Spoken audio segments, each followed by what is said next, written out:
There's a lot of people out there who are expecting Classic Plus to be the next big release from Blizzard, and a sentiment I hear time and again is that Blizzard need to move away from vertical game design and more towards horizontal. But what exactly does that mean, and could this realistically work in World of Warcraft? Because Classic Plus is not just going to be fresh realm number 22B. If the game is assumed to be persistent and us staying at level 60, how will systems within the game work after 6 months? What about 1 year, 5 years, or even 10 years and beyond? There simply has to be a long-term plan for World of Warcraft to move away from vertical progression and more towards horizontal. But as for how that can be done, now that's a bit more complicated. Today I'm going to be looking at some ideas about how this can be achieved within World of Warcraft and what kind of things Classic Plus would need to do in order to essentially break the meta of how people have understood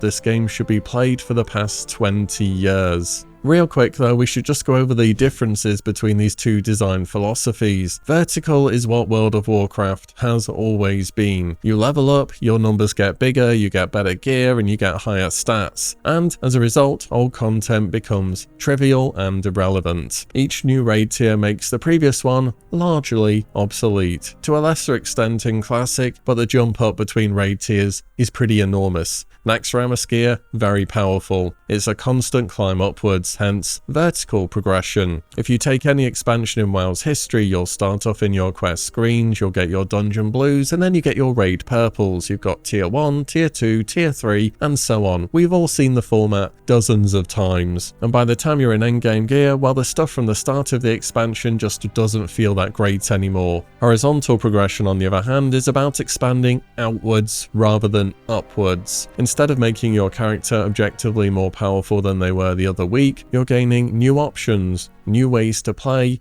and new problems to solve. Old school RuneScape is really the go-to game here that exemplifies how well this can work. When they release new content, it's not always about pure power increases. It could be a weapon which is especially good against a certain type of enemy, such as dragons or demons, a specialized tool, or additions to a spellbook, whether that spellbook's for AoE attacks, for utility, or whether it's more just well-rounded. This creates a game where content from years ago remains relevant, and people are still using a gearing ladder in RuneScape of things which came out well over a decade ago. Which brings us to Classic Plus and the opportunity that Blizzard has in their hands here. And I think that Classic Plus has to realize a few things with updates beyond just how do we make things more horizontally minded. First, we really need to unlearn how people have learned to play the game. We've had 20 years of optimization. Players know the fastest leveling routes, the best talent builds, the optimal raid compositions. If Classic Plus is adding more of the same, that will be optimized too, and we'll be back to raid logging within a few months. Second is, it should be understood this will be a long-term project. Hopefully, not just a season or something temporary and ephemeral. It should not just be another fresh where you rush to 60, gear up in a predetermined BIS list, and then wait for the next phase whilst raid logging. This needs to be a living, breathing world that continues to evolve and surprise players for years to come. I mean, think about it, if you can hit 60 and be raid logging after 2 months, something has just gone wrong in the game's design. MMOs are meant to be these sprawling menu games that offer multiple different experiences, and Classic has a great menu. It's got dungeons, raids, PvP, professions, exploration, questing, but we've eaten everything on that menu so many times that, as good as it is, a lot of people are getting bored with it. We know everything by heart. Classic Plus needs to expand the menu horizontally. I mean, things are different nowadays compared to vanilla, where back in the day it would have taken people months to hit 60, and it was an entirely different environment. But Classic Plus needs to recreate the sense of wonder that existed back then, but it can't just do so relying on player ignorance. It needs to mechanically encourage their exploration. Third is that World of Warcraft desperately needs what I call new cool rewards and goals that make players stop and just stare at your character. The old cool is still in the game. You know, you see someone with Thunder Fury or in full tier 2, and that is still pretty amazing.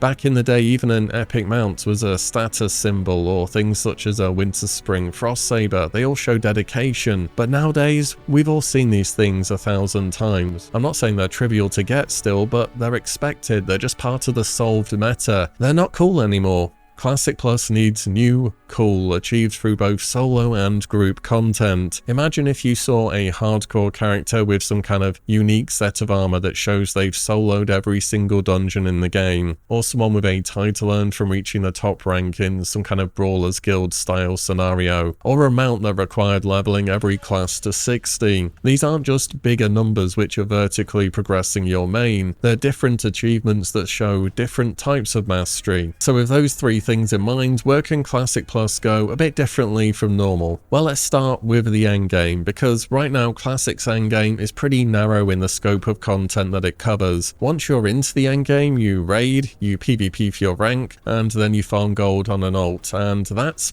kind of it really. And once you have your gear and your PvP rank, what then? You really just wait till the next phase and then just repeat the motions. People will tell you to make another character and do it again, but repetition is not variety. I think Classic Plus must release with at least one or potentially even two additional endgame avenues that are repeatable and can be built upon in future patches. The journey to 60 is great, it always has been, and I absolutely agree there should be new stuff on that journey too, but players will inevitably reach max level, and they will spend most of their time at max level. So this is the area of the game which, at least initially, I think needs the most attention. So what can we do to the endgame then? Well, as mentioned earlier, World of Warcraft is a game that typically relies on vertical progression, and vertical progression is often reliant on grouping. Even retail, which is for the most part a solo player friendly game with things such as LFR and Dungeon Finder, eventually hits you with a wall where solo progression has a cap and you're gonna need to start grouping up to get any further. Whereas in Classic, when you hit the endgame, you need other people to do basically anything of value whatsoever. And I think Season of Discovery actually got something right here by mistake. You see, when they released Molten Core, they designed it for 20 players there, but accidentally you could bring up to 40 when it first came out. So Blizzard ended up noticing this and they fixed it and set the cap back to 20 again. But players then gave feedback and said this flexibility was a good thing. So then Blizzard amended the raid where you could bring between 20 to 40 players. No need for content scaling, just design it for 20 players, and if people want to bring more than 20, then go ahead, you can still do that. We've seen it time and again during Classic expansions, that when raiding gets too hard, the player base absolutely falls off a cliff, and I think it's best if we leave it up to players to make their own difficulties within the game, such as via parsing or speedrunning, which I'm sure will always be a thing. To go above and beyond that amendment to the raid size, we could take things several steps further. Now, I'm about to say some crazy stuff, but it's in regards to horizontal progression and realistically how we're going to keep these raids alive for a long period of time. So hypothetically, after many new raid tiers have been out, they could drop older raids' flexible requirements down from 20 to 40 players to 5 to 40. At this point, when it's 5 player, you would need to adjust the loot volume and mechanics accordingly, or its loot would replace a lot of the pre-bis phase stuff, and the mechanics just might be overwhelming for 5 people. And when it's on 5 scaling, there should be some classes which are able to solo the old raids. They'd need a lot of gear to do this, it wouldn't be easy, they'd need to invest consumables, but it should to some extent be possible. And you could add more to it than that, you could tie special materials to these old raids. Imagine you could get core forge materials that can only be obtained from breaking down molten core items at the Black Anvil in BRD. Maybe you need a specialized blacksmith to do this, and then these materials are used to craft new items that remain relevant as new content releases. Or what about this? Imagine they considerably reduced the drop rates of epics from Molten Core, but made the gear tradable that dropped from the 5-player mode. As in, if you hit an epic, it's like hitting an epic from a regular dungeon boss. Suddenly, there would be an economy around farming old raids, specialized blacksmiths who can process materials, and crafters who can turn these materials into future gear. This wouldn't just be keeping old content alive, but also making it serve a new purpose. It will be using thematic locations within the world for crafting, creating new profession demands, as well as gold farms. It will be adding to the menu of content that exists within this game, without just simply replacing it. Because the alternative is, for Molten Core for example, is it's just something you do as a split raid at the end of the night because your main tank still doesn't have Thunder Fury. And even then, how long is Thunder Fury going to be relevant for? Another thing which we're going to have to bring up at some point in this video, so might as well do it now, are in regards to player created services. These are in two main forms, from GDKPs and boosting. The idea behind both these services is they essentially speed up progression through the game's content, and they're symptoms of a larger problem of people wanting to rush through things. GDKPs do fundamentally warp how players approach the game. This system is highly efficient on the surface, people are motivated to put raids together, you join a raid, even if you don't win an item, you get gold in return. I absolutely agree with the positives to it, but there are negatives as well, and I'm not just talking about real world trading or gold buying. The root of the problem here is that so many people only want to raid because it is the only reliable way to increase your character power, and I don't see Blizzard adding GDKPs in back either way because they haven't added them in SOD or Anniversary Realms, which are the two most recent classic releases. But if we're trying to put more horizontal content in the game, the whole idea of GDKPs being a one-stop shop for the best gearing options and the best gold in the game is entirely antithetical to that. If players can just do one activity and then skip what should be pretty significant parts of the game otherwise, that is going to be a problem, and for me that is the singular largest issue with GDKP. It's simply too efficient and too good. Gear needs to come from more sources, and good gear as well, not just optional things. I'll talk more about that in a moment. As for boosting, it's also very problematic as well. It completely bypasses the leveling system, which absolutely should be a core part of the game. Again, I understand why people do boosting, you've leveled so many times, it's not an area of the game that you enjoy that much, but at the same time you kind of should go through that leveling journey. Again, I think things will be a bit different in Classic Plus when it comes to leveling. Also in Classic Plus, you shouldn't feel that pressure of,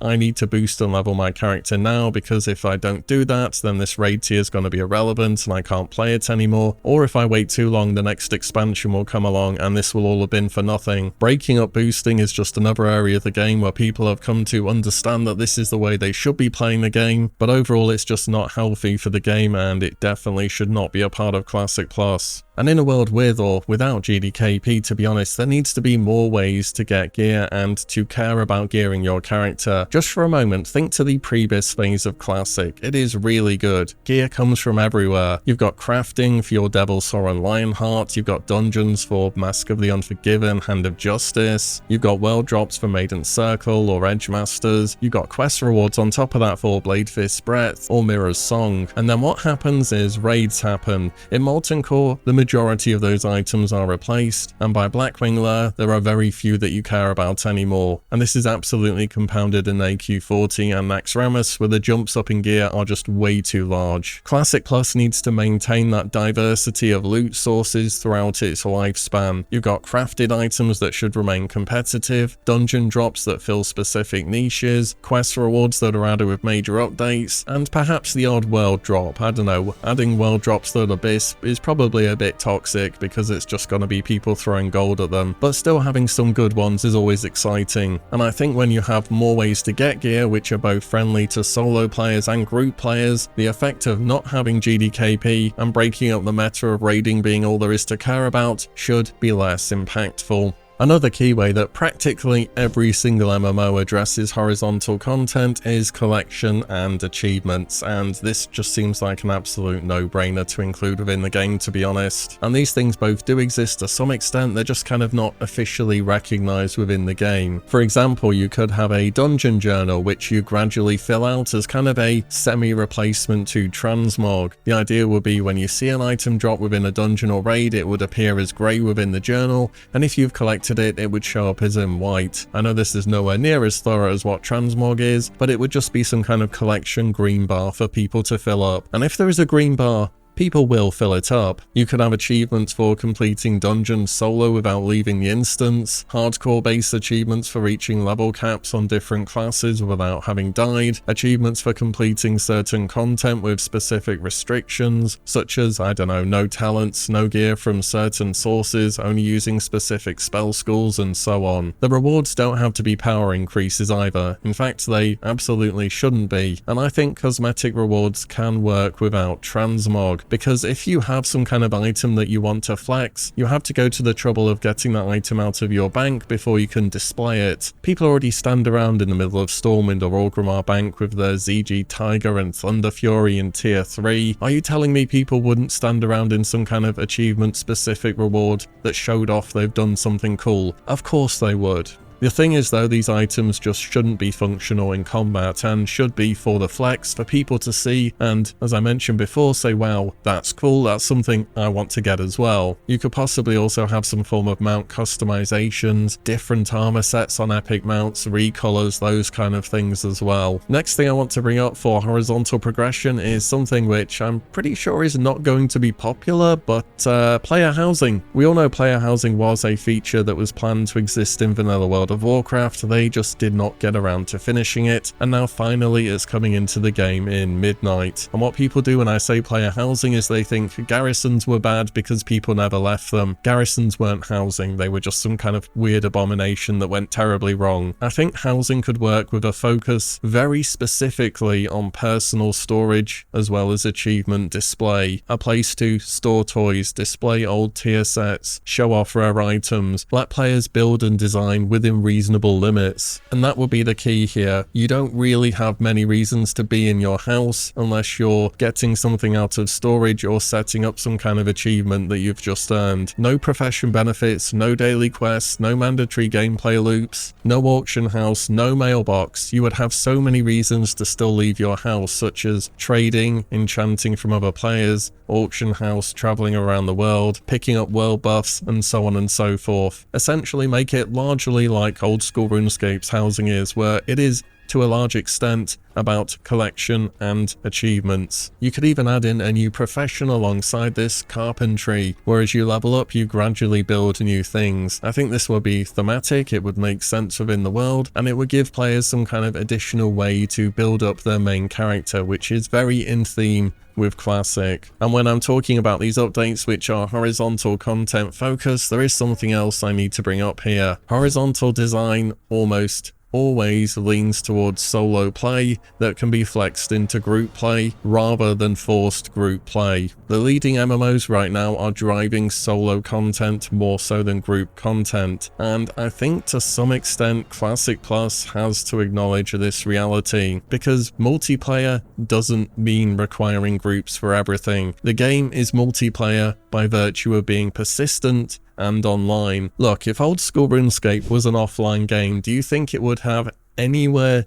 near the player base that it does? Of course it wouldn't. It works entirely because of the other people in that world. They are, to some extent, the content within the game. They make it feel alive. You can see what other people have achieved or learn from them in various ways. Classic already has group content thoroughly covered from dungeons, raids, battlegrounds, and so on. Horizontal progression by its very nature more often than not is solo player friendly, and I think this is going to go for Classic Plus as well. Now, one concern that I'm sure you have about solo content is that it's going to affect the social aspect of Classic WoW, but consider the options. Solo players still need an economy, they still want to show off their achievements, they still want to participate in the world. It's just that quite often they can't commit to raiding at a certain hour every single week anymore, or sometimes they need to leave their PC, or they've just got an hour to play every so often. Look, we both know what the age demographic of games like Classic WoW is, and it's often people who are very much shorter on time than they were when they first started playing. So what kind of solo content would fit within this game? Or not just necessarily solo, but things that could be solo or group. Well, I think one of the best additions World of Warcraft has ever made was the Brawlers Guild. I think this would fit in any version of WoW ever. One-on-one battles against increasingly difficult bosses. No help, no outside group to carry you, just your own skill expression. And then you can add in hardcore achievements to it. Imagine watching a hardcore hardcore character take on some of the most difficult Brawler Guild bosses. No Petriflasts allowed, of course, just that person against the boss. It would be crazy good content to watch. The rewards could also be cosmetic focused, but prestigious, maybe new armor sets that show you've conquered the Brawlers Guild, potentially titles that mean something, maybe even mounts as well. But if possible, every system should have additional content within this same vein. Professions could have solo challenges, such as crafting items under specific conditions, gathering materials from dangerous or instanced areas alone, and in any event, professions, in my opinion, desperately need to be more than I'm going to look up what gives me the best DPS gain, make 200 vendor items in a row, then forget about it forever. As it stands at the moment, they're just not very good. I think hardcore and the classic community's real work towards making that mode a reality has also proven what individual players can do and just how impactful they can feel within the world. And I'm sure Classic Plus will have hardcore modes as well, but I hope they can expand on what's already been done and bring in certain achievements or additional rewards as well. The economy is another great way to stimulate horizontal content within the game as well. All of these systems, from old raids, crafting, housing, solo content, PvP and so on, need to work together in the game's economy. Old raids dropping materials for new crafts creates demand for people to go back and farm them. Specialized processors create a service economy. Housing would create a demand for decorative items, storage solutions, and if they tied it to a new profession, everything involved in that as well. There should feel as though there's a variety of ways to go and farm gold and to add to the economy without just having the one-stop shop of GDKP. When our content stays relevant, it stays alive for longer, and that's an area where traditionally World of Warcraft doesn't do very well. And I know people will say, well, Molten Core still is relevant in Naxxramas. Okay, they put a few overpowered items in there like Quick Strike Ring or Onslaught Girdle. You still want your Thunder Fury, but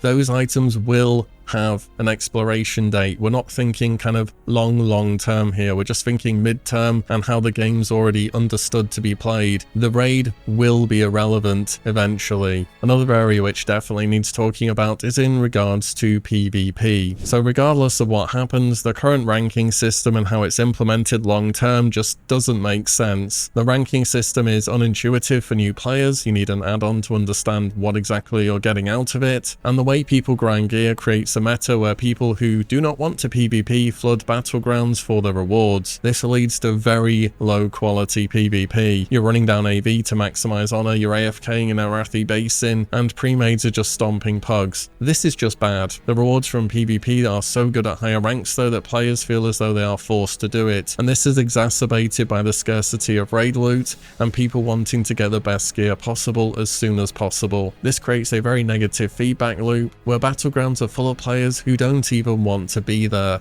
and it's just making the game worse for everyone. I mean, long term, how would ranking work in Classic? Would there just be additional ranks beyond 14? Rank 15? Rank 16? What kind of rewards would they give? How many weeks do I have to run down AV for each of those? Beyond ranking, there's the question of how PvP servers themselves should work. So you may know Blizzard recently consolidated Mists of Pandaria Classic realms because there was no faction balance. There hadn't been since midway through TBC, to be honest. And on top of that, you may remember more recently that Blizzard did a survey, or an alleged survey, where they were asking about the potential of adding War Mode into Classic. However, Tom Ellis from the WoW dev team recently tweeted about forced faction balance in Season of Discovery. He said that this had worked out stupidly well despite it being very simple in what it achieved, and by preventing one faction from dominating, they stopped the slow death spiral that happens time and again. And if you asked me a bit ago, I would have said War Mode would 100% be in Classic Plus, but after having read this, I think we're going to be sticking with PvP servers, but there will be forced faction balance. Either way, just thought I'd mention that too. But if the ranking systems are gone or they're being overhauled, PvP is going to need something in its place, and what it needs is competitive systems to replace it. Look, it's not 2004 anymore. The activity of PvP, the intrinsic PvP, isn't enough to garner a decent player base these days. is PvP is entirely centered around competition. So what could they add? Well, again, remembering back to that Blizzard survey, there were 1v1 arenas on that. This will be pure skill expression, no relying on your teammates to carry, no blaming anyone else for your losses, just you versus another player. And there have been a number of 1v1 tournaments run for Classic already over the years. I've watched all of them, and there's often quite a bit of skill expression and depth to PvP already. You could have rated solo queue battlegrounds which could work, but you'd need to limit how many consumables people could spam. Without limits, it would just be gold buyers spamming consumables every few minutes and the mode would not be popular. You could have Battleground Blitz to offer faster paced content for solo or duo players. Think Battlegrounds but designed to finish in under 15 minutes or less, with modified rule sets to keep the action constant. And for more casual players, Battleground Brawls that could rotate a special rule set throughout regular battlegrounds, such as Fog of War limiting visibility, lower gravity so you could jump about, multiple flags in Warsong Gulch. These wouldn't be rated though, just for fun to keep things fresh, instead of the current battleground rotation. As for traditional arenas, I'm not so convinced about them for Classic Plus. They probably could work, but I think the focus should be on new battlegrounds and fixing what we have, rather than copy-pasting this system straight away. There is also the question of rewards for PvP, because you need to give people something. Again, as I mentioned earlier,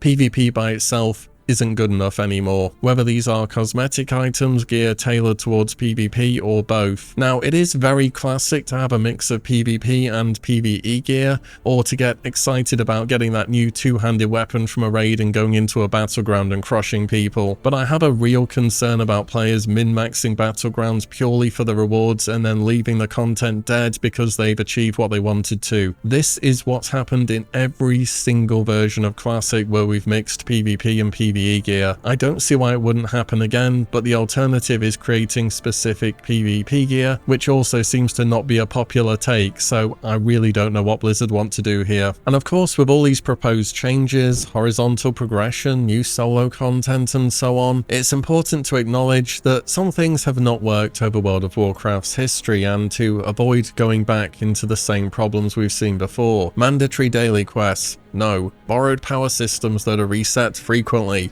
Absolutely not. The level scaling that removes sense of character growth? Of course we're not going to have that either. Making travel across the world instant and convenient? It just really wouldn't fit in the Classic world, but we should absolutely learn from successes wherever they have come from. Not just necessarily retail, but different MMOs too. And it's crazy to me, for Classic Plus, people will say, if you want Classic with changes, why don't you play retail? What do you think old school RuneScape is? They started doing changes within the first year the game was out. Again, this isn't just going to be another fresh server. This is going to be something which should last for years, and the design of the game has to fit around that. The trick is, if we're bringing something into Classic, it has to fit into Classic in terms of its pacing, its graphics, how it fits into the game lore-wise, and so on. At the end of the day, you're probably thinking I'm going way too out, I'm going to be incredibly disappointed because of all of these expectations and so on, but it's okay to be a customer for something and to ask for more, or what you would like to see. No, of course I don't expect all of these to be in the game, and above all, the single most important thing for Classic Plus for me, beyond anything else, is that it's a persistent realm. It's not going to release with anywhere near as many features as I would have wanted it to, and I already know that. But that's not going to stop me talking about and discussing things which I would like to see in the game, or I think are worth talking about. Some of these systems absolutely wouldn't exist until well after launch. If they try to do everything I've gone over here from day one, it would be an absolute balancing disaster. But it is going to have to grow, it is going to have to be different, and it's going to have to plan long term instead of just going through an expansion every 12 months or so. I mentioned it in a recent video, but Classic Plus needs to think in terms of years, not just phases. There is no expansion coming to roll everything over to. Old school RuneScape is in what many people call its golden age now. It's over a decade old. It lost players initially. It wasn't doing well, but through community feedback and polling and listening to players, it's built itself back up, and it's doing incredibly well. Classic Plus should aim for this same trajectory. Start with a solid foundation, iterate based on feedback, and build something which can truly last for another 20 years. years, and that means being willing to experiment. We've seen experiments already in Season of Discovery. Some of them were well received, other ones not so much. Not everything's going to work, and that's okay, but the important thing is to maintain a dialogue and to really understand what should fit within the classic world, because classic always needs to feel like classic, with the slower paced gameplay, the graphics and art style that we all associate it with, no character services beyond the absolute basics, and keeping in the social elements that made the game special and, importantly, different from other versions of World of Warcraft. Classic Plus has an incredible opportunity. The community is hungry for it, the foundation for the game exists, and there have been so many lessons learned over the 20 years of World of Warcraft's evolution. But it does need to be bold. It can't just be classic with a few extra new dungeons, a raid here and perhaps a zone there. It needs to fundamentally expand on the MMO menu that we know and love from the game. Horizontal progression isn't just about adding options, it's about creating a game where players can forge their own path, where content from years ago remains relevant, and where achievements mean something beyond just having the biggest damage numbers. Nostalgia to some extent and just having a very good base game are things which keep people coming back to Classic, but it's not what's going to grow this version of the game into something that it has the potential to be. Classic Plus for me must be more than just a fresh start. It needs to be a game that can last another decade, evolving and expanding while staying true to what made vanilla World of Warcraft so special. The question really isn't whether Classic Plus should have horizontal progression, the question is how should Blizzard go about implementing it. Anyways, those are just a few thoughts from me on that topic and potential ideas which they could explore. What do you think though? Are these the kind of changes you would look for from Classic Plus long term? And how would you make old content remain relevant? Let me know your thoughts in the comments down below. And as always, thank you all so much for watching and listening in, and I'll see you all in the next one very soon.